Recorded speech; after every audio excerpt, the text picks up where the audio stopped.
So what's happening, people? It's me again, Courtney, doing my UFC predictions. This time it's for UFC 107, Penn versus Sanchez, which is going to take place Saturday, the 12th of December, 2009, at the FedEx Forum in Memphis, Tennessee, in the US of A.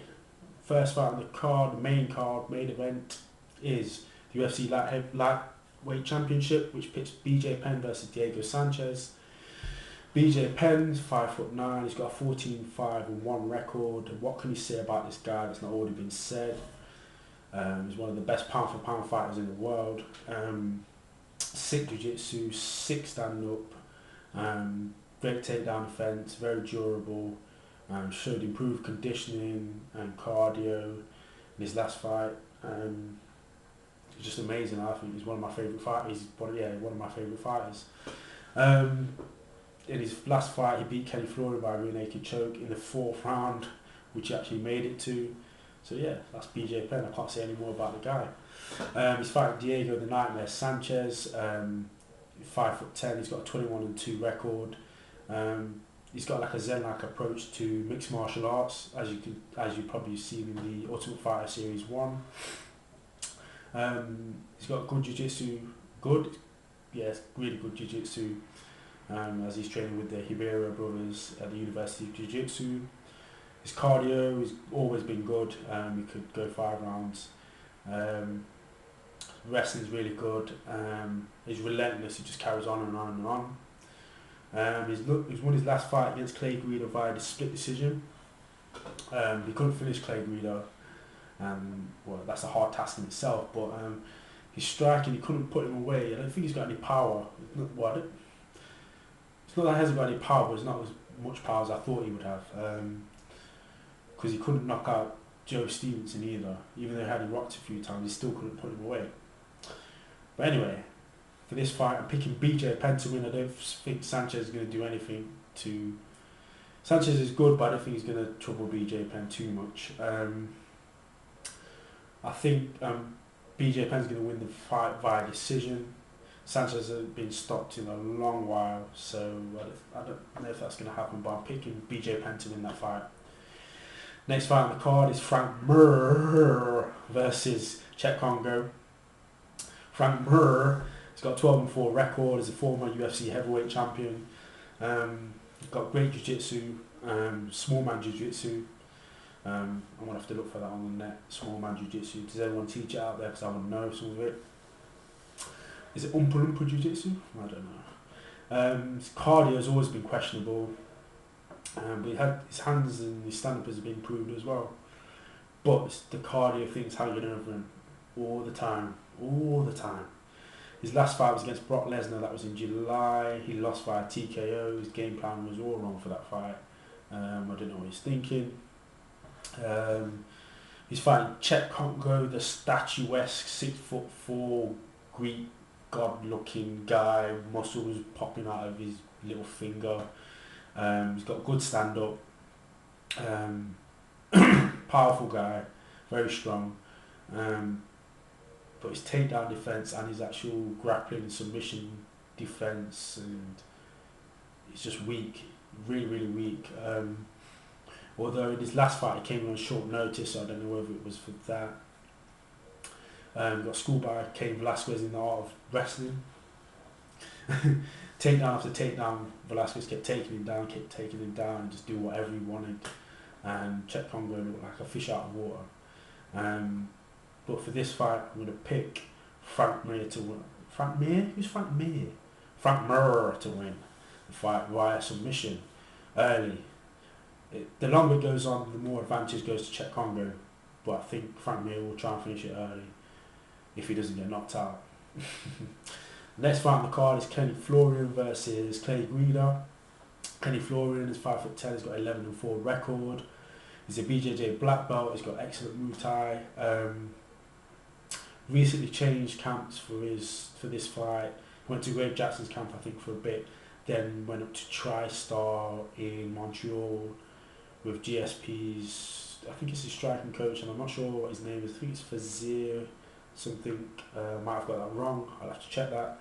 But he's up there training. He's very methodical, good thinker, works his game plan well, and he doesn't. His last fight was against BJ Penn, who he lost to via a naked choke, and he doesn't lose to people much outside the top 10. Much, I say, ever. It's only Shilchuk and BJ Penn that he's lost to in the last couple of years. Yes, and he's fighting Clay, the Tasmanian Blanca Energizer buddy Guida, the Carpenter. This guy's got a 25-10 record. He's 5'7", and this guy's got a ton of experience and a ton of energy to go with it. I don't know where this guy gets his energy from. He does his walking. It's just energy in the walking, energy in the fight, the whole fight, and he gets out and he still has energy. This guy, his last 3 fights have come via wins or losses via decision. He lost his last fight against Diego Sanchez via split decision. How can you not like this guy? Everyone loves this guy. If you don't love this guy, you're just wrong. His wrestling, his scrambling is really good as well. And he's only been finished once in the last 2 years, and that's by Roger Huerta. But he's susceptible to submission. But for this fight, I'm going to pick Clay Guida. I'm going for the underdog.